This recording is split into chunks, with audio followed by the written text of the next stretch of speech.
Video को शुरू करने से पहले मैं आप लोगों को 2 लाइनें सुनाना चाहता हूँ। जो नहीं है आपके पास वो ख्वाब है और जो है आपके पास वो लाजवाब है। इसलिए जो है आपके पास उस पर ध्यान दीजिए, जो नहीं है आपके पास उस पर ध्यान नहीं दीजिए। ठीक है? क्योंकि जीवन में सुकून होना चाहिए, वैसे तो इच्छाएँ कभी पूरी ही नहीं होती। जय हिंद दोस्तों, आप सभी का हमारे चैनल पर बहुत-बहुत स्वागत है। आज के इस वीडियो में दोस्तों हम बताने वाले हैं एकल बिंदु आवेश के कारण विभव का फ़ॉर्मूला क्या होता है, डेरिवेशन कैसे किया जाएगा, विमा वगैरह क्या होती है, इन सारे प्रश्नों का जवाब आपको इस वीडियो में मिलने वाला है। इसलिए वीडियो को स्टार्टिंग से एंड तक अवश्य देखें और अगर चैनल पर पहली बार आए हैं तो चैनल को लाइक शेयर सब्सक्राइब करें और अपने दोस्तों तक शेयर करें। बिना टाइम वेस्ट किए वीडियो को शुरू करते हैं। इससे पहले वाले वीडियो में हम ये पढ़ा रहे थे कि विभव की परिभाषा को बताए थे। विभव की परिभाषा बताने के बाद उस विभव की परिभाषा से 1 वोल्ट की परिभाषा कैसे दी जाती है, इस चीज़ को इससे पहले वाले वीडियो में बता चुके हैं। तो जो बच्चे इस वीडियो को देख रहे हैं, इससे पहले वाले वीडियो को जाकर जब देखेंगे, उसको देख कर के जब आएँगे तो और ये चीज़ अच्छे में समझ में आएगी। इससे पहले वाले वीडियो का मैं डिस्क्रिप्शन बॉक्स में लिंक दे दूँगा, वहाँ से आप भी जाकर देख सकते हैं, ठीक है? इस वाले वीडियो में हमको इस वीडियो को शुरू करने से पहले इससे पहले हमको कुछ चीज़ें समझनी हैं, वो समझ लेते हैं, फिर इस चीज़ को और अच्छे से समझ में आप लोगों को आएगा। कल जब मैंने पढ़ाया था कि विभव का एक फ़ॉर्मूला निकल के आया था, विभव V बराबर जब विभव की परिभाषा क्या होती है? जब किसी धन परीक्षण आवेश को अनंत से किसी वैद्युत क्षेत्र में फ़ॉर्मूला यही था कि जब किसी धन परीक्षण आवेश को सॉरी फ़ॉर्मूला नहीं डेफ़िनेशन था। डेफ़िनेशन क्या थी? जब किसी धन परीक्षण आवेश को अनंत से कहाँ जाना है तुमको? अनंत से किसी वैद्युत क्षेत्र में किसी बिंदु पर लाया जाता है तो एक शब्द बोले थे बाह्य बल द्वारा किया गया कार्य। बाह्य बल द्वारा किया गया कार्य उस बिंदु पर क्या कहलाता है? वैद्युत विभव कहलाता है। इसका एक फ़ॉर्मूला आया होगा निकल के। यहाँ पे मैंने बिंदु ए लिया था, यहाँ पे बिंदु बी लिया था। हमने बताया था जहाँ पर आवेश को ले जाया जाता है, आवेश जहाँ आएगा, भाई साहब बहुत गौर से सुनना, परिभाषा बहुत सिंपल भी है, अगर नहीं समझ पाए तो सबसे टिपिकल भी है, ठीक है? तो कहने का मतलब है जहाँ पे आवेश को लाया जाता है उसको पहले लिखा जाता है और जहाँ से लाया जाता है उसको बाद में लिखा जाता है, जो बराबर होता है W बाय और बटे में जिस आवेश को लेकर के आ रहे हो उससे भाग लगा दो, कंप्लीटेड डेफिनेशन और फार्मूला क्रिएट होगा, ठीक है? तो ये आ गया हमारा बाय विभव का फार्मूला, ठीक है? ये विभव का फार्मूला था। अब मैंने माना था कि अनंत पर जो बिंदु ए है उस पर विभव जो है वो कितना है? 0 है। अनंत पर विभव जो है उसको मैंने शून्य माना था, 0 माना था, जिसकी खोज किसने किया था? आर्यभट्ट नामक व्यक्ति ने किया था। इसकी खोज के बाद दुनिया में उथल-पुथल मच गई, ठीक है? तो यहाँ पे क्या था? VA बराबर कितना दिया है? 0। तो VB माइनस VA की जगह पे क्या हो जाएगा? 0 हो जाएगा और यहाँ पे हो जाएगा W बाय और बटे में हो जाएगा Q नॉट, ठीक है? तो VB बराबर क्या हो जाएगा?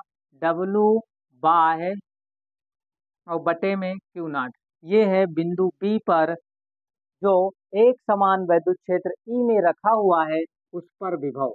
तो विभव का फार्मूला ये हो गया VV is equal to W by बटे Q नॉट, ठीक है? अब एक चीज यहाँ पे गौर से सुनने वाली चीज ये है, अगर कहीं भी न्यूमेरिकल दिया जाए और न्यूमेरिकल बोले कि वैद्युत क्षेत्र में रखे इस बिंदु P पर Q पर कोई भी बिंदु दिया होगा, कहेगा उस पर हमको विभव बताइए कितना होगा। इस वैद्युत क्षेत्र में एक बिंदु है, उस पर विभव बताओ, तो उस पर विभव बताने के लिए तुमको अनंत से एक परीक्षण आवेश लाना पड़ेगा। अब वहां पे यदि परीक्षण आवेश जहां से तुम ला रहे हो अनंत से, अगर वहां ये ना कहा जाए कि वहां पर विभव शून्य नहीं है, जबकि वहां विभव का कोई ना कोई मान दिया हो, तो फिर यहाँ पे VA का मान 0 नहीं रखोगे, तब आपको फार्मूले में इस वाले VA को उधर ले जाना पड़ेगा, तब VB, तब उस विद्युत क्षेत्र में जो बिंदु दिया होगा, इसमें कितना दिया है? B है, तो VB कितना हो जाएगा? W बाय और बटे में क्यू नॉट और प्लस में जुड़ जाएगा वो अनंत पर जो विभव है वो उसमें जोड़ दिया जाता है, तब फार्मूला ये बनेगा। अगर अनंत पर विभव शून्य नहीं है दोस्तों तो फिर फार्मूला ये लगाओगे, क्योंकि ये वाला माइनस का भी ये उधर जाएगा, वो उसमें जुड़ जाएगा, तब विद्युत क्षेत्र में स्थित जो बिंदु है उस पर विभव टोटल निकल के आ जाएगा। इतनी चीज आप लोगों को अगर समझ में आ गई है तो हम थोड़ा सा एक कॉन्सेप्ट लेते हैं, जो बाह्य बल बार बार बोल रहे हैं तो उसका मतलब समझा देते हैं। आईआईटी वाले जो बच्चे होते हैं, आईआईटी नीट वगैरह की जो तैयारी करते हैं वो आईआईटी वाले जो बच्चे होते हैं उसमें क्या होता है, बाह्य बल का बहुत बड़ा महत्व होता है। फिलहाल इस वाले किताब में इंटर में बाह्य बल की कोई ज़्यादा महत्वपूर्ण भूमिका नहीं है, लेकिन मैं आप लोगों को बिल्कुल फिजिक्स डीपली पढ़ाता हूँ, इसलिए मैं इसको समझाता हूँ बाह्य बल क्या चीज़ होता है। यहाँ पे बाह्य बल की जो बात हुई है उसको बताते हैं है क्या बाह्य,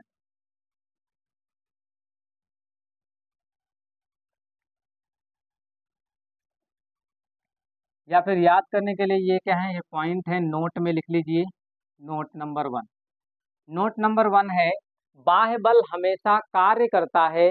इस वाले चैप्टर की बात कर रहा हूँ। बाह्य बल हमेशा वैद्युत बल के विपरीत कार्य करेगा। क्या करेगा? बाह्य बल, नोट नंबर 1 है बाह्य बल हमेशा वैद्युत बल, वैद्युत बल को ही कूलाम बल कहा जाता है, वैद्युत बल के विरुद्ध कार्य करेगा या विपरीत कार्य करेगा या विपरीत लगेगा। ठीक है, विपरीत लगेगा या कार्य करेगा। ठीक है, हम यहाँ पे लिख देते हैं विपरीत कार्य करेगा। क्या करेगा? विपरीत कार्य करेगा। अब आप लोगों को याद रखना है, नोट में लिखवा रहा हूँ बाह्य बल, जो बाह्य बल होगा हमको कार्य कौन सा लेना है, जब भी किसी बिंदु पर विभव को देखेंगे तो हमको बाह्य बल के द्वारा जो किया गया कार्य है वो वाला लेना है, ना कि वैद्युत बल के द्वारा किया गया जो कार्य है वो वाला लेना है। हमको बाह्य बल के द्वारा लेना है। और बाह्य बल हमेशा किसके विरुद्ध लगता है? बाह्य बल हमेशा वैद्युत बल के विपरीत दिशा में लगता है। अगर विद्युत बल उधर लग रहा है तो बाह्य बल इधर लगेगा, अगर विद्युत बल इधर लग रहा है तो बाह्य बल उधर लगेगा। ये कहने का मतलब है, मैं आप लोगों को ये समझाना चाहता हूँ। ठीक है, अब दूसरा पॉइंट ये है कि जिस आवेश को लेके जा रहे हो उसका वेग कभी नहीं बदलना चाहिए, इसलिए आवेश को बहुत धीरे धीरे ले जाना चाहिए। दूसरा पॉइंट ये है, आवेश को बहुत धीमे धीमे धीमे धीमे ले जाना है ताकि उसका ताकि उसका ताकि गतिज ऊर्जा में परिवर्तन ना हो, गतिज ऊर्जा ना बढ़े, ताकि उसका वेग ना बढ़े, अर्थात वेग ना बढ़े अर्थात गतिज ऊर्जा बढ़ने ना पाए, अर्थात गतिज ऊर्जा ना बढ़े। गतिज ऊर्जा ना बढ़ने पाए इसलिए हम क्या करते हैं, आवेश को बहुत धीमे धीमे ले जाते हैं, गतिज ऊर्जा बढ़ने ना पाए। ठीक है, ये दो पॉइंट हैं, इनको याद करना पड़ेगा आप लोगों को, या फिर याद भी हो गए होंगे। बाह्य बल हमेशा वैद्युत बल के विपरीत लगेगा और आवेश को बहुत धीमे धीमे ले जाना है ताकि उसका वेग ना बढ़े, अर्थात गतिज ऊर्जा में कोई वृद्धि बढ़ोतरी ना हो। ठीक है, अब हम इस सेकंड वीडियो को अब शुरू करते हैं। सेकंड वीडियो क्या है? एकल बिंदु आवेश के कारण विभव क्या होगा। ठीक है, एकल बिंदु आवेश के कारण विभव क्या होगा उसको समझ लेते हैं।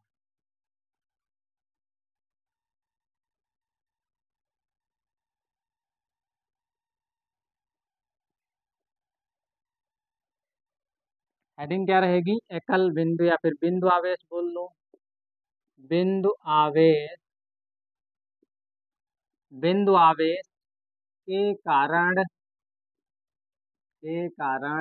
बिंदु आवेश के कारण, काय के कारण भैया? बिंदु आवेश के कारण, गौर से देखना ध्यान से। बिंदु आवेश के कारण वैद्युत विभव, कौन विभव है? वैद्युत विभव। ठीक है, बिंदु आवेश के कारण वैद्युत विभव। तो हम ये समझ रहे थे बिंदु आवेश के कारण वैद्युत विभव, लाइट प्रॉब्लम हो गई थी। हम ये समझ रहे थे कि बिंदु आवेश के कारण वैद्युत विभव क्या होगा। इसको समझने से पहले सबसे पहले हम ये समझ लेंगे कि बाह्य बल के द्वारा किया गया कार्य क्या होता है। बाह्य बल क्या होता है, यहाँ पे देख लीजिए। बाह्य बल संरक्षी बल होता है। बाह्य बल क्या होता है, संरक्षी बल। संरक्षी बल जो होता है एक प्रकार का बाह्य बल होता है। यहाँ पे देखिए, संरक्षी बल द्वारा जो किया गया कार्य होता है, कक्षा 11 में पढ़ाया जाता है संरक्षी बल। संरक्षी बल उस प्रकार का बल होता है जिसके द्वारा किया गया कार्य रास्ते पर निर्भर नहीं करता है। क्या होता है, संरक्षी बल ऐसा बल होता है जिसके द्वारा किया गया कार्य रास्ते पर निर्भर नहीं करता है। जैसे हम ये कहें कि एक बिंदु ये ए है, या फिर एक स्थान है ये ए और दूसरा स्थान ये बी है, ठीक है। ये एक प्लेस है, ये भी एक प्लेस है। एक व्यक्ति को यहाँ से वहां तक जाना है, वो कोई भी रास्ता ले सकता है। अगर वो ज़्यादा अच्छा हुआ तो शॉर्टकट फॉर्म में यही सीधा रास्ता लेगा, ठीक है। तो यहाँ से यहाँ तक जाने में किया गया कार्य डब्लू है। ऐसे भी जा सकता है, या फिर ऐसे घूम करके ऐसे भी जा सकता है, या ऐसे जा सकता है, या ऐसे भी जा सकता है। जैसे इच्छा करे उसकी वैसे जा सकता है, ठीक है। तो कहने का मतलब ये है, वो व्यक्ति अगर ऐसे जाता है तब भी किया गया कार्य डब्लू होगा, और रास्ते पर निर्भर नहीं रहता, ऐसे भी जाए तब भी कार्य डब्लू, ऐसे जाए तब भी कार्य डब्लू। कहने का मतलब है संरक्षी बल द्वारा किया गया जो कार्य होता है वो रास्ते पर निर्भर नहीं करता है। रास्ता चाहे जो भी अपनाओ, ठीक है, रास्ता चाहे आप छोटा लो या बड़ा लो, या फिर शॉर्ट रास्ता लो या फिर लॉन्ग रास्ता लो, आप जो है आपके द्वारा किया गया कार्य, जो संरक्षी बल द्वारा किया गया कार्य होगा, ठीक है, वो क्या होगा, हमेशा बराबर होगा। दूसरी बात ये है, संरक्षी बल द्वारा किया गया कार्य एक राउंड ट्रिप का मतलब एक पूर्ण चक्कर में जीरो होता है। क्या होता है, संरक्षी बल द्वारा किया गया कार्य एक पूर्ण चक्कर में जीरो होता है। मान लेते हैं ऐसे इस रास्ते से गए यहाँ से यहाँ तक, ठीक है, फिर इधर से घूम के फिर से इधर आ गए तो ये भी डब्लू था, और जब विपरीत दिशा में घूम के आओगे तो ये वाला कार्य माइनस का हो जाएगा। क्या हो जाएगा, माइनस का। इधर से इधर गए तो प्लस की दिशा में गए हो, तो यहाँ कार्य प्लस में लिया जाएगा। जब वही इधर से इधर वापस लौटोगे तो कार्य माइनस हो जाएगा, लेकिन करना उतना ही पड़ेगा, ठीक है। कार्य कितना पड़ेगा, कार्य जो है आपको उतना ही करना पड़ेगा, बस केवल केवल एक साइन लग जाएगा माइनस। तो संरक्षी बल के द्वारा एक पूर्ण चक्र में, मतलब एक पूरे सर्कल में जो किया गया टोटल वर्क होगा, जो किया गया टोटल कार्य होगा, वो कितना हो जाएगा, जीरो हो जाएगा। इसलिए इतनी चीज समझ में आई। अब एक चीज और समझाते हैं। अब यहाँ पे ये लिख लेते हैं, मान लेते हैं कि डब्लू जो है ए से बी तक, डब्लू ए से बी तक किया गया जो कार्य है वो बराबर होगा डब्लू बी से ए तक, डब्लू बी से ए तक, बट एक साइन लगेगा माइनस।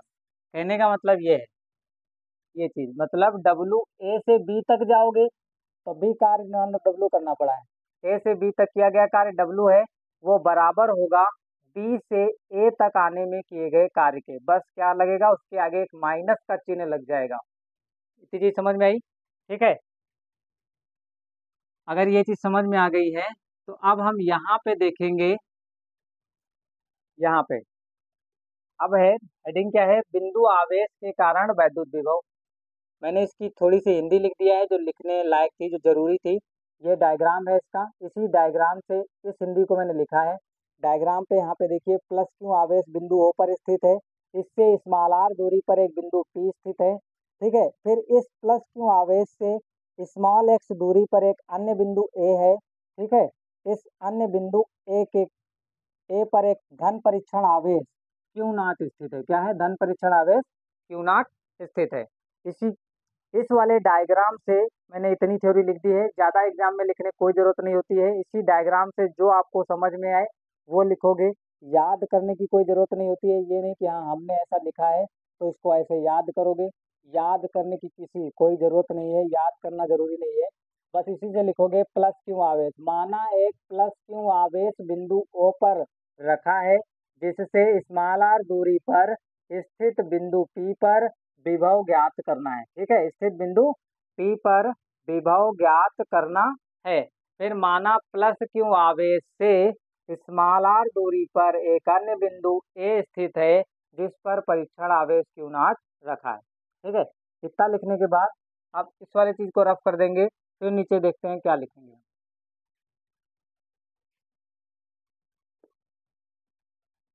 अब हमको देखो चाहिए क्या, अगर हमको विभव निकालना है इस वाले बिंदु पर, बिंदु P पर अगर हमको विभव चाहिए तो अनंत से एक परीक्षण आवेश को लाना पड़ेगा। बिंदु अनंत से एक परीक्षण आवेश को हमको P पर लाना पड़ेगा। ठीक है, अनंत से P पर जब परीक्षण आवेश को लाना पड़ेगा तो बिंदु P पर जो विभव होगा वो निकल करके आएगा W बाय बटे में Q नॉट, यही तो होगा बिंदु P पर। अब अनंत से P तक लाओगे, अनंत से P तक के किसी आवेश को लाने का कोई डायरेक्ट फॉर्मूला नहीं होता है। ठीक है, और ना ही P से अनंत तक किसी आवेश को ले जाने का डायरेक्ट फॉर्मूला होता है। अब यहाँ पे देखिए संरक्षी बल का यूज करेंगे। पहली बार यहाँ पे देख लिए W बाह्य बल, P से अनंत तक, बाह्य लिखो या ना लिखो, पहले एक चीज यहाँ पे समझ लेते हैं।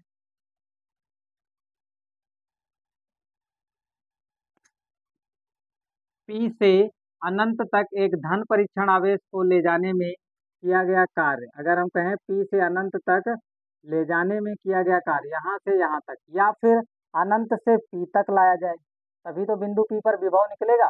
क्योंकि बिंदु P पर विभव चाहिए, बिंदु P पर विभव को लाने के लिए, बिंदु P पर विभव को ज्ञात करने के लिए हमको एक धन परीक्षण आवेश को अनंत से उस बिंदु तक लाना होता है, या फिर इस बिंदु से वहां तक अनंत तक ले जाओ। ठीक है, हमको तो अनंत से P तक लाना होता है, लेकिन संरक्षी बल क्या कहता है, संरक्षी बल कहता है या तो अनंत से P तक लाओ या P से अनंत तक। क्यों? देखो, क्योंकि उसके द्वारा राउंड ट्रिप में किया गया कार्य शून्य होता है। तो हम क्या करेंगे, W कार्य किया गया है P से अनंत तक किसी आवेश को ले जाने में, वो बराबर होगा पहले हम अनंत से P तक लाते हैं, क्या करते हैं, अनंत से P तक, W अनंत से P तक किसी आवेश को लाया गया, वो बराबर होगा माइनस W P से अनंत तक, W P से अनंत तक, ये चीज होगा। ठीक है, समझो यहाँ पे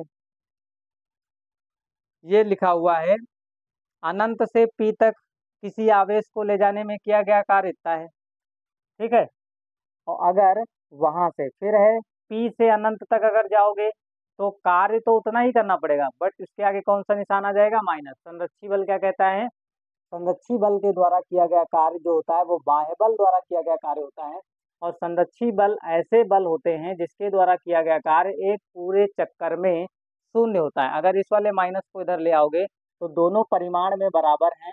अब दोनों परिमाण में बराबर हैं तो क्या हो जाएगा, दोनों यहाँ पे होता क्या, टोटल जीरो होता है, इसके द्वारा इसको दोनों का दोनों जीरो होता है, जब वो वाला उधर जाता है तो माइनस हो जाता है।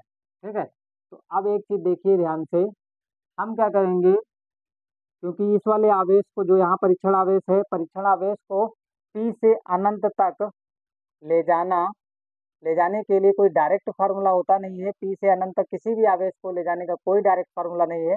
तो हम क्या करेंगे, इस वाले आवेश से स्मॉल x दूरी पर एक अन्य बिंदु ले लिया, उस पर एक धन परीक्षण आवेश है, इस धन परीक्षण आवेश को छोटा सा, मतलब इस यहाँ पे dx दूरी विस्थापित करने में किया गया कार्य निकालेंगे, और कार्य जो निकाल रहे हैं हम ये वाला निकाल रहे हैं P से अनंत तक। P से अनंत तक जब हम कार्य निकाल लेंगे फिर उसकी माइनस से गुणा करा देंगे तो वो बराबर होगा W से अनंत तक, मतलब अनंत से P तक लाने में किए गए, P से सॉरी अनंत से P तक लाने में किया गया कार्य, किसी आवेश को अनंत से P तक लाने में किए गए कार्य के बराबर होगा। तो सबसे पहले हम निकालेंगे P से अनंत तक लाने में किया गया कार्य, तो हम यहाँ पे लिखते हैं। अब इस चीज को आप स्क्रीनशॉट ले लीजिए, फिर इसके बाद मैं ये वाली हिंदी बिठा दूंगा, फिर यहाँ पे थ्योरी करवाऊंगा।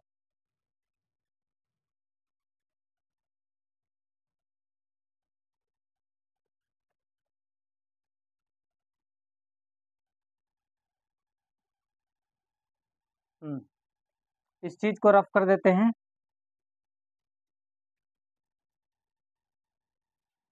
देखिए परीक्षण आवेश Q0 को dx दूरी विस्थापित करने में, एक चीज और यहाँ पे देखिए, प्लस क्यू आवेश है ये, और ये भी अपने आप में एक धन परीक्षण आवेश है। तो यहाँ पर एक अन्य बल भी कार्य करेगा, इस पर दो बल कार्य कर रहे हैं। देखो कौन सा, एक तो ये वाला आवेश इस वाले आवेश पर प्रतिकर्षण बल लगाएगा, क्योंकि दो प्लस आवेश जो होते हैं हमेशा क्या लगाते हैं, प्रतिकर्षण बल लगाते हैं। तो इस पर एक प्रतिकर्षण बल जो लगेगा वो इधर लगेगा, जिसका नाम वैद्युत बल होता है, Fe लिखा जाएगा। और हमने बताया था, नोट पॉइंट में लिखाया है कि वैद्युत बल के विपरीत दिशा में लगता है बाह्य बल। क्या लगता है, जो बाह्य बल होता है वो विपरीत दिशा में लगता है, एफ एक्सटर्नल ये है। बाह्य बल द्वारा जो बाह्य बल है वो वैद्युत बल के हमेशा क्या लगेगा, विपरीत दिशा में लगेगा। अगर वैद्युत बल इधर लग रहा है तो बाह्य बल इधर लगेगा, अगर वैद्युत बल इधर लग रहा होता तो बाह्य बल उधर लग रहा होता। ठीक है, इतनी चीज समझ में आई। ठीक है, अगर इतनी चीज समझ में आ गई तो आगे देखो। अब क्या है, हमको क्या चाहिए, इस वाले आवेश को, इस छोटे से Q0 को छोटा सा dx, क्योंकि डायरेक्ट तो हम a से अनंत तक ले जा नहीं सकते हैं। ठीक है, हम छोटे से थोड़ा सा विस्थापित करेंगे, और छोटा सा विस्थापन करने में छोटा सा कार्य निकल के आएगा, जिसका नाम होगा dw। ठीक है, तो छोटे से विस्थापन से छोटा सा कार्य जो आएगा वो देखते हैं, वो निकालते हैं। फिर हम r से अनंत तक के क्या निकाल लेंगे, कार्य को निकाल लेंगे, क्योंकि हमको P से अनंत तक डायरेक्ट जाने का कोई फार्मूला पता नहीं है, इसलिए हम ऐसा कर रहे हैं। तो यहाँ पे एक लाइन लिखेंगे, परीक्षण धन परीक्षण आवेश, धन परीक्षण आवेश Q0 को dx दूरी विस्थापित, dx दूरी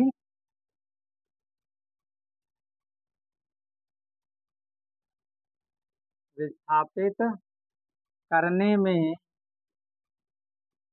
बाह्य बल द्वारा, बाह्य बल द्वारा किया गया कार्य, बाह्य बल द्वारा किया गया कार्य, W बाह्य, बाह्य बल द्वारा किया गया कार्य निकालना है। अब कार्य बराबर क्या होता है, कार्य बराबर बल गुणे विस्थापन, बल गुणे विस्थापन। बल कौन सा लेना है, एक्सटर्नल बल लेना है, इनटू विस्थापन कितना हुआ है, dx हुआ है। कितना आ गया, ये हमारा आ गया। अब एक चीज देखिए, एक्सटर्नल फोर्स लाएंगे कहाँ से। हमने नोट पॉइंट में 2 पॉइंट लिखवाए थे कि आवेश को हमेशा, जो यहाँ पे धन परीक्षण आवेश है या फिर इसी आवेश को यहाँ रखा गया है, तो जो धन परीक्षण आवेश है हमने बताया था, इस आवेश को धीमे धीमे करके ले जाना है, ताकि इसके गतिज ऊर्जा में कोई परिवर्तन ना होने पाए। अगर गतिज ऊर्जा में परिवर्तन हो गया तो फिर इस डेरिवेशन को करना मुश्किल हो जाएगा, फिर ये डेरिवेशन नहीं हो सकता है। तो इस आवेश को धीमे धीमे तब ले जाया जा सकता है कि अगर तुम आवेश को धीमे धीमे, मतलब अगर आवेश धीमे नहीं गया, मान लो ये वाला आवेश इस वाले आवेश पर प्रतिकर्षण बल लगा रहा है, आप क्या करोगे, इस आवेश को अगर उधर ही ले जाना है, अगर इस आवेश को उधर ले जाओगे तो अगर ये वाला एक्सटर्नल फोर्स इस वाले वैद्युत बल से बहुत कम हुआ तो इस वाले आवेश को तो घसीट के खींच के ले जाएगा बहुत ज्यादा तेज से। कहने का मतलब ये है, क्योंकि ये भाई साहब जो हैं इस वाले आवेश पर ऑलरेडी एक प्रकार का फोर्स पुश कर रहे हैं, धक्का लगा रहे हैं उस पर आगे बढ़ने के लिए। ये वाले जो प्लस क्यू आवेश हैं, इस वाले आवेश पर एक प्रकार का पहले से फोर्स लगा रहे हैं, जिस फोर्स का नाम है इलेक्ट्रिक फोर्स, वैद्युत बल, स्टैटिक इलेक्ट्रिक फोर्स। ठीक है, वैद्युत बल, स्थिर वैद्युत बल, जिसे कूलाम बल कहा जाता है। और वो कूलाम बल इस वाले पोजीशन में कौन सा है, इस वाले पोजीशन में रिपल्सन फोर्स है, प्रतिकर्षण बल है, जो उसके उसी दिशा में लग रहा है जिधर आप आवेश को विस्थापित कर रहे हो।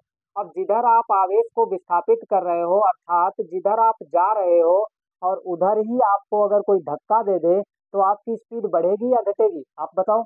आपकी स्वाभाविक है कि आपकी स्पीड बढ़ जाएगी। ठीक है, वही चीज यहाँ पे हो रहा है।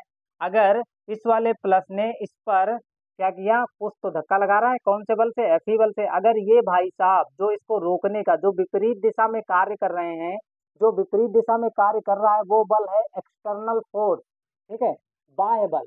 और ये बाह्य बल अगर बहुत कम हुआ तो इसके वेग में परिवर्तन होगा, और अगर इसके वेग में परिवर्तन हुआ तो गतिज ऊर्जा बदल जाएगी, और हमने बताया है गतिज ऊर्जा नहीं बदलनी चाहिए। अगर गतिज ऊर्जा बदल गई तो इस डेरिवेशन को नहीं किया जा सकता है। ठीक है, तो अब हमको करना क्या पड़ेगा, ये जो वैद्युत बल है, ये वैद्युत बल जितना परिमाण में है उतना ही फोर्स हमको एक्सटर्नल फोर्स के बराबर लगाना पड़ेगा। जितना बल ये है उतना ही अगर इधर लग जाए तो ये वाला आवेश बहुत धीमे धीमे उधर खिसकेगा, ऐसे ऐसे करके उधर खिसकेगा। कहने का मतलब बहुत धीमे धीमे गति करेगा, और बहुत धीमे धीमे गति करने से उसके गतिज ऊर्जा में कोई परिवर्तन नहीं आएगा, और हम अपने टारगेट में एम में सफल हो जाएंगे। ठीक है, आशा करता हूँ समझ में आ गया। जिसको नहीं आया वो कमेंट बॉक्स में कमेंट करेगा, हम फिर से समझाएंगे इस चीज़ को। अब देखिए ध्यान से, यहाँ पे एक्सटर्नल फोर्स हमारा इस चीज को समझाए इसलिए है। अब यहाँ पे ये परीक्षण आवेश उधर कब जा सकता है, जब वैद्युत बल बराबर हो जाएगा एक्सटर्नल फोर्स के। ठीक है, तो यहाँ पे जो एक्सटर्नल फोर्स है वो क्या है, वैद्युत बल के बराबर है। तो यहाँ पे लिख रहा हूँ चूंकि एक्सटर्नल फोर्स जो है, ठीक है, वो बराबर है किसके, वैद्युत बल के। अब यहाँ लिख रहा हूँ इसलिए, ठीक है, इसलिए प्लस क्यू आवेश के कारण, प्लस क्यू नाट पर, प्लस क्यू आवेश के कारण परीक्षण आवेश पर लगने वाला वैद्युत बल, इसलिए प्लस क्यू आवेश के कारण धन परीक्षण आवेश, धन परीक्षण आवेश, प्लस क्यू आवेश के कारण धन परीक्षण आवेश पर वैद्युत बल, कौन सा बल है, वैद्युत बल। और वैद्युत बल क्या है, एफ ई बराबर क्या होता है, 1/4 pi epsilon naught into q, q naught बटे में दूरी, यहाँ से यहाँ तक की दूरी बाबू कितनी है, एक्स है ना। दूरी कहाँ की लिखते हैं, जो कूलाम बल मैंने पढ़ाया था, कूलाम बल दो आवेशों के बीच कार्य करता है। जब मैंने कूलाम बल आपको पढ़ाया था तो दूरी वो लिखते हैं जो दोनों आवेशों के बीच की होती है। तो यहाँ पे एक आवेश यहाँ रखा है, एक भाई साहब यहाँ पे बैठे हुए हैं, दूसरे वाले यहाँ पे बैठे हैं, उनके बीच में जो डिस्टेंस है वो एक्स है। कितनी है, एक्स है। तो इस वाले एक्स को नीचे यहाँ लिखा जाएगा, ये हो जाएगा एक्स का स्क्वायर। ये है हमारा एफ ई, और एफ ही किसके बराबर है, एफ ही एफ एक्सटर्नल के बराबर है। अब इस एक्सटर्नल का मान एफ ई के बराबर होगा, यहाँ पे एक्सटर्नल का फोर्स कितना हो जाएगा, 1/4 पाई एप्सिलॉन नॉट। ठीक है, तो यहाँ पे हो गया F external dot D S. ठीक है, ये हो गया। यहाँ पे F dot D S force क्या होती है, वेक्टर राशि होती है, सदिश राशि, ये भी अपने आप में सदिश राशि होती है। दो सदिशों का सदिश गुणनफल, दो सदिशों का अदिश गुणनफल। डॉट क्या बताता है, अदिश गुणनफल। इस चीज का आप स्क्रीनशॉट लीजिए, फिर मैं इसके आगे करवाते हैं। ठीक है, एक चीज देखिए, इसके बाद इधर करते हैं, इतना हम मिटा देते हैं, फिर इसके बाद यहाँ लिखते हैं। ठीक है, तो यहाँ पे हमारा कार्य क्या निकल के आएगा, डब्लू बाय बराबर F dot D S. F dot D S क्या होता है, दो सदिशों का आदिश गुणनफल। यहाँ समझाते हैं, अगर दो सदिश ए डॉट बी दिए हुए हैं तो ए डॉट बी बराबर होता है ए बी कॉस थीटा। ए की जगह पे यहाँ पे क्या लिखा है, एफ एक्सटर्नल, और बी की जगह पे डी एक्स लिखा हुआ है। तो ए की जगह पे एफ एक्सटर्नल हो जाएगा, बी की जगह पे डी एक्स हो जाएगा, कॉस थीटा आएगा। तो यहाँ पे एफ एक्सटर्नल हो गया, इंटू डी एक्स हो गया, और इंटू कॉस थीटा हो गया। अब बात थीटा की आती है, थीटा कौन सा लेना है, एफ एक्सटर्नल। एफ एक्सटर्नल इधर लग रहा है, एफ एक्सटर्नल बाबू इधर लग रहा है, ये देखो एरो किधर है, इधर। और विस्थापन तुम उधर कर रहे हो तो कोण कितना बनेगा, 180। तो यहाँ पे थीटा कितना लिया जाएगा, 180। तो यहाँ लिख देता हूँ, चूंकि थीटा कितना है, 180 डिग्री। थीटा कितना है, 180 डिग्री। ठीक है, तो यहाँ पे हो जाएगा F external into d x into cos 180 degree, cos 180 degree. और कॉस 180 डिग्री का मान कितना होता है, माइनस का होता है। अब हम यहाँ पे एफ एक्सटर्नल की जगह पे क्या लिख सकते हैं, एफ ही लिख सकते हैं, और इंटू डी एक्स। इस चीज को आप स्क्रीनशॉट लीजिए, फिर मैं इसको मिटा करके इसको करते हैं। ठीक है,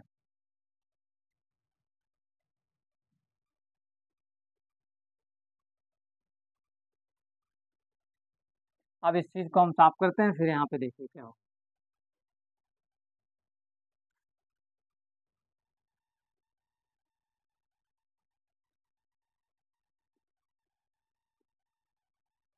हाँ, तो डब्लू बाय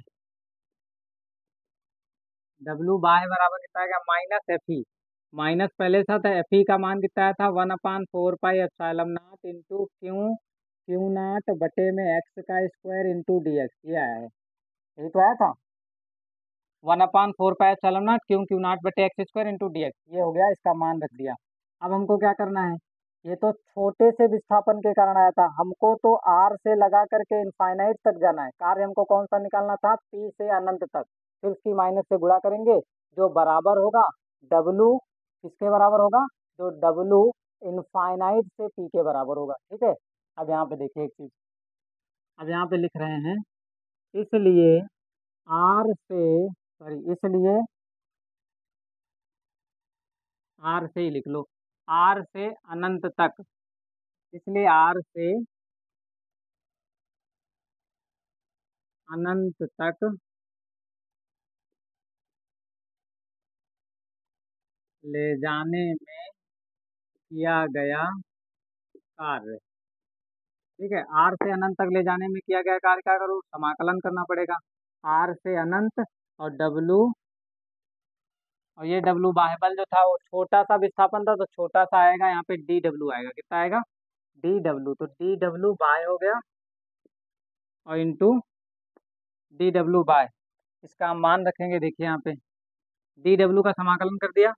अब यहाँ पे मान रख दो, आर से इनफाइनाइट, डी डब्ल्यू का मान कितना है, माइनस बाहर लिख लो, डी डब्ल्यू का मान आया है 1/4 pi epsilon naught into q, q naught बटे में एक्स स्क्वायर है इंटू डी एक्स है। ठीक है भैया, अब देखो यहाँ पे 1/4 पाई एप्सिलॉन नॉट फिक्स होता है, ये बदलेगा नहीं, और फिर क्यू, क्यू नॉट वो भी फिक्स है, वो भी नहीं बदलेगा, एक्स जो है वो बदल रहा है, पहले एक्स इतना था, फिर इनफाइनाइट तक जाना है। ठीक है, एक्स बदल रहा है, तो यहाँ पे एक चीज जो देखिए, ये सारी चीजें बाहर आ जाएंगी, क्यू क्यू नॉट बटे में 4 पाई एप्सिलॉन नॉट, माइनस बाहर आ गया, आर से इनफाइनाइट हो गया, और 1/x² इंटू डी एक्स हो गया। ठीक है, अब हमको इसको समाकलन करना है, इसको हम कैसे लिख सकते हैं वो देखो, एक और इसका तरीका लिखने का है, क्यू क्यू नॉट और बटे में कितना हो जाएगा, 4 पाई epsilon not integration, x square को ऊपर ले जाओ, आर से इनफाइनाइट चल रहा है, एक्स की पावर -2 इंटू डी एक्स हो जाएगा, एक्स की पावर -2 इंटू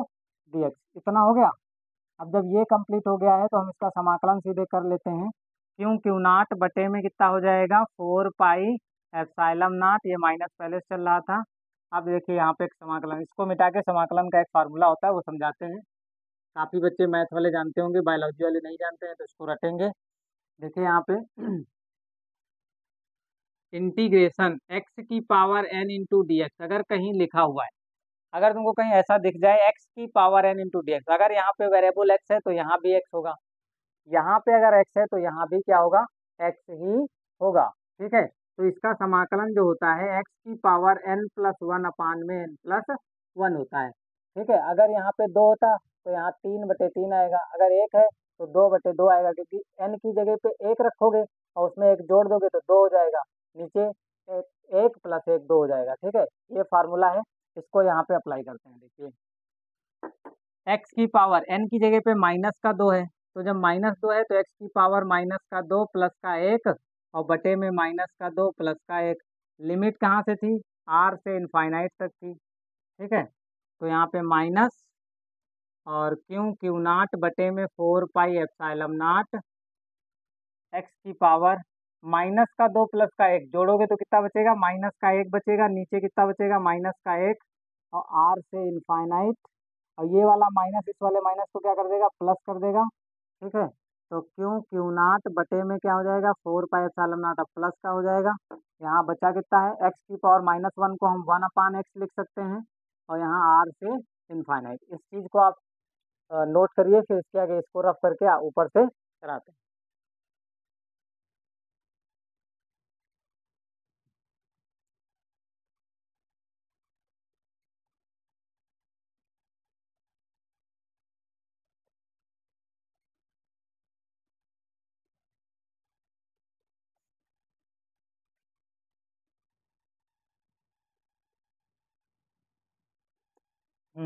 इस चीज को हम रफ कर देंगे। अब इसके आगे देखें, समझते हैं।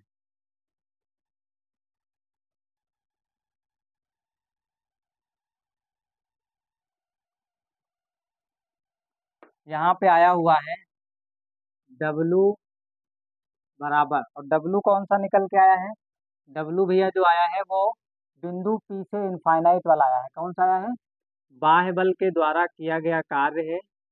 और कहाँ से कहाँ तक? P से इनफाइनाइट वाला निकाल रहे थे। P से इनफाइनाइट अभी बताएंगे, पहले ये देख लीजिए कितना निकल के आया है।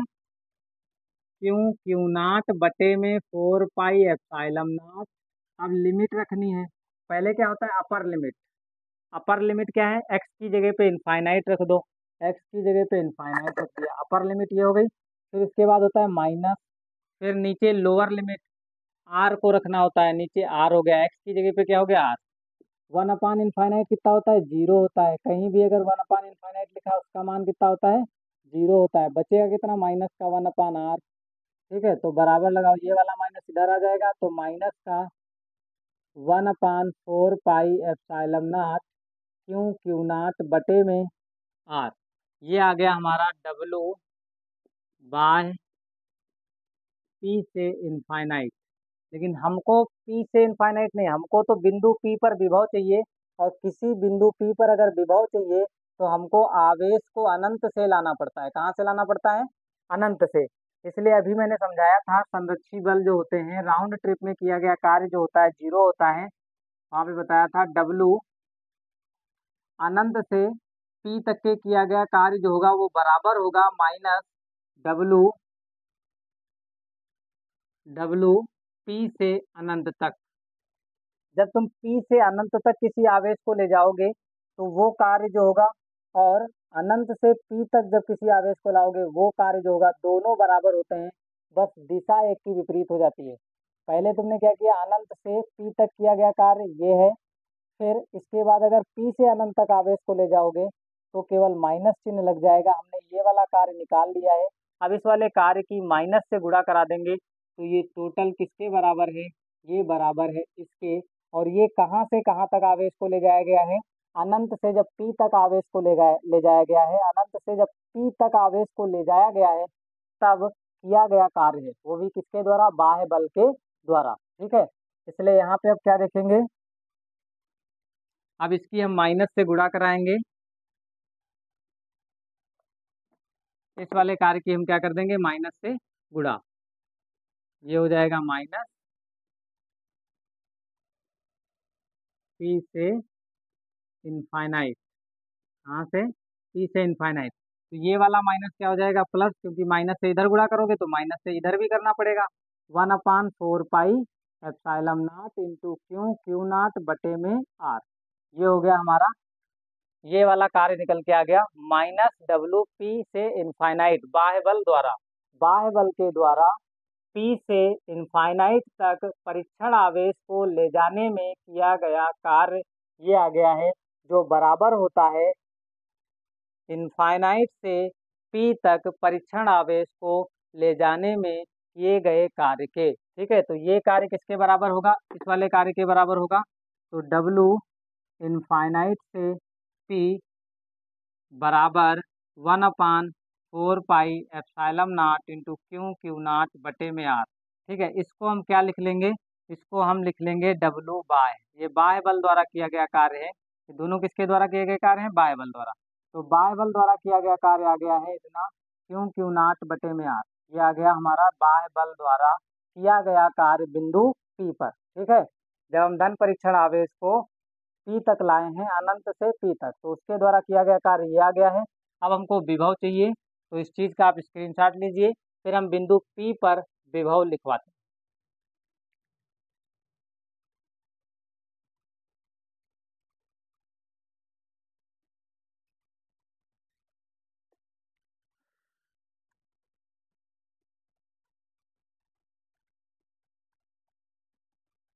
अब हमारा फार्मूला बस आने वाला है। अब हम लिखेंगे कि बिंदु P पर विभव,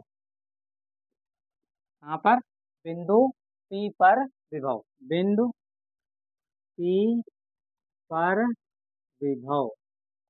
अब बिंदु P पर विभव लिखना है तो Vp बराबर होगा W बाय बटे में क्यू नॉट। किसको ला रहे हो? परीक्षण आवेश क्यू नॉट को ला रहे हो। परीक्षण W बाह्यबल का अभिकार निकल के आया था, W बाह्यबल निकल के आया है 1/4 पाई क्यू नॉट बटे में R। तो इसका मान यहाँ पे रख दो, W बाह्यबल बराबर 1/4 पाई इंटू क्यू नॉट बटे में R, और बटे में कितना है? Q not. अब नीचे वाला साफ कर दो, इसका कोई काम नहीं है। अब समझिए, ये यहाँ तक आ गया समझ में? अगर ये चीज समझ में आ गई, अब देखो यहाँ पे 1/4 पाई लिखा है, क्यू नॉट, ये वाला R इस पूरे के नीचे बटे में लिख लो R इंटू क्यू नॉट। ये वाला क्यू नॉट इस वाले क्यू नॉट से कट जाएगा, तो ये चीज, ये लाइन कहाँ से आ गई? ठीक है, ये लाइन नहीं, ये वाला R अब यहाँ पे आ गया, ये वाला क्यू नॉट इससे कट गया, तो बचा हुआ क्या है? 1/4 पाई क्यू बटे में R। ये आ गया हमारा बिंदु P पर विभव। ठीक है,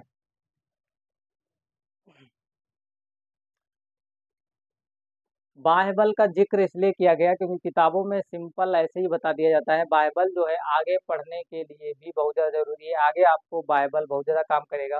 इसलिए मैं फिजिक्स को थोड़ा डीपली पढ़ाता हूँ, पढ़ाने की कोशिश करता हूँ ताकि आगे आप लोगों के लिए फ़ायदेमंद हो। किताबों में डायरेक्ट क्या है, ना तो बाह्यबल बताया जाता है क्या चीज़ होता है, बाह्यबल का क्या कार्य होता है, बाह्यबल के द्वारा जो किया गया कार्य होता है, अर्थात बाह्यबल एक प्रकार का संरक्षी बल जो होते हैं वो क्या होते हैं? संरक्षी बल एक प्रकार का बाह्य बल होता है, मतलब संरक्षी बल के द्वारा जो किया गया कार्य होता है वो एक पूरे सर्कल के लिए शून्य होता है। ठीक है, तो ये आ गया है बिंदु P पर किया गया कार्य। इस चीज का आप स्क्रीनशॉट लीजिए, फिर इसके आगे हम समझेंगे।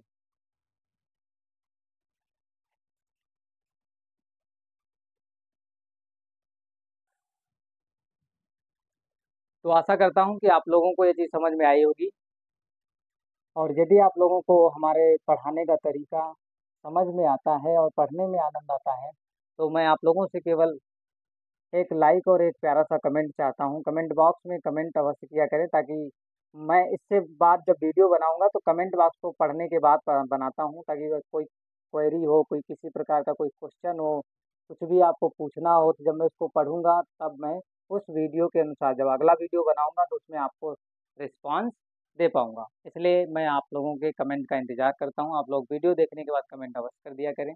वीडियो देखने के लिए धन्यवाद। आज के वीडियो में इतना ही, अगले वीडियो में हम फिर मिलेंगे। जय हिंद दोस्तों।